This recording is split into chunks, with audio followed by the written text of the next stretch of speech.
Okay, here it is, 1968 AMC Rebel SST with the 290. In really good shape for its age, I believe. Let's take a look under here.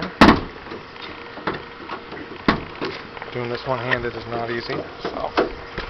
Okay. Here's the engine compartment. It's been recently tuned up. We got the new points, new distributor cap, new wires, new spark plugs, new fuel filter, relatively new battery. I'd mentioned the heater doesn't work. Looks like it's been bypassed. I didn't do that. My father, who was the previous owner, didn't either, so I'm not sure why or when it was done. In fact, none of the restoration work was done by myself or my father, and between the two of us, we've had this in our possession for about 8 or 9 years, if not more.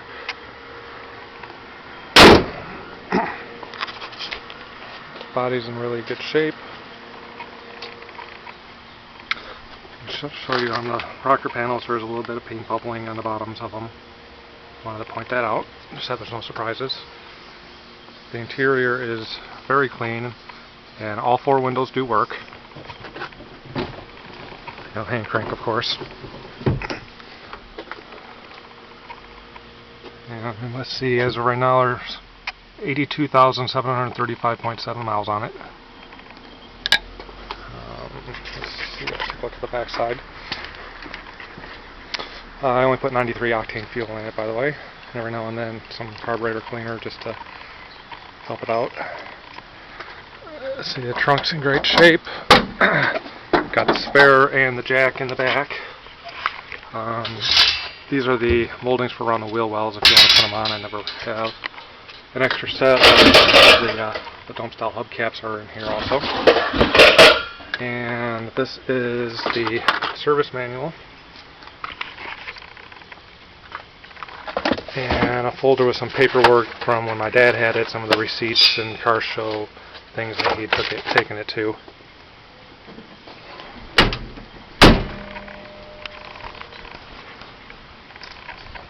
See this side, once again a little bit of paint bubbling on the back side of the rocker panel, as you can see. Other than that, it's in really good shape. The door locks work also. All the windows work. The seats the seats work. Seat mechanisms work. Seat belts for what they're worth for a car from that age.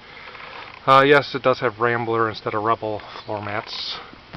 Not sure who wired in the extra radio. The stock AM radio is still in the dash, but somebody bypassed the wiring and put in this AM/FM cassette tape radio. I'm sure that could be removed if somebody wanted to take it out of here.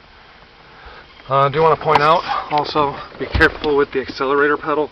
You can see it's actually kind of loose. I've never had a problem with that unless you sidestep your foot off of it really fast and have it pop off. I'm sure somebody can just kind of rig up a little bracket for that if they wanted to. I just never bothered. It was never that big of a problem for me.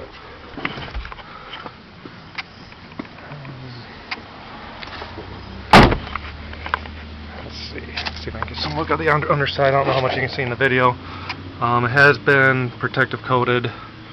I did want to mention though that there is a very small drip leak in the fuel tank when you get it past the seam.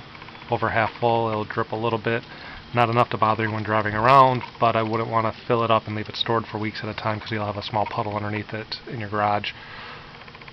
I tried to patch it up a little bit, but since it's right in the seam, it didn't really seem to help it. But I never keep a lot of gas in it anyways because I drive it rarely, so I only put gas in it when I'm taking it out.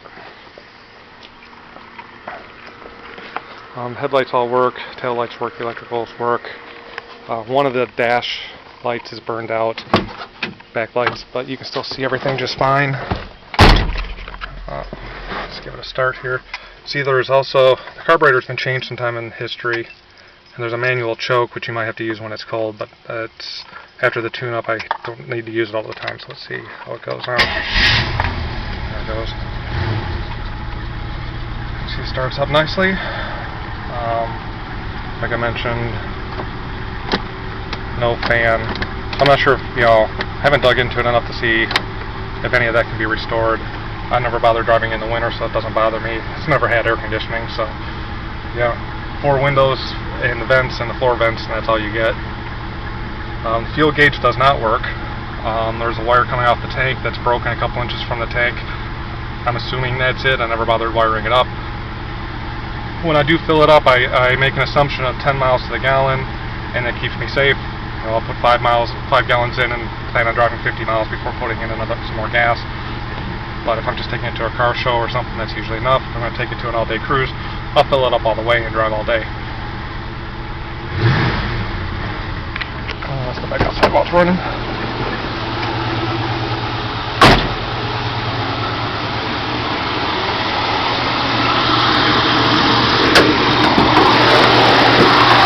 The engine runs good, sounds good.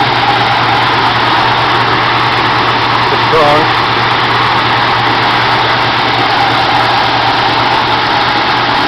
Has not had any serious problems with it. I should mention also the brakes were redone recently. It's very drivable. And if I don't sell it by the Woodward Cruise, I'll be out there with it, and I'll probably take it to some other shows and cruises in the meantime. If you have any other questions or need to see something even clearer, feel free to let me know. I think I've highlighted all the nitpicks with it, as well as tried to point out, I think, some of the better things about it. I think it's in great shape, and I think it'd be a great purchase.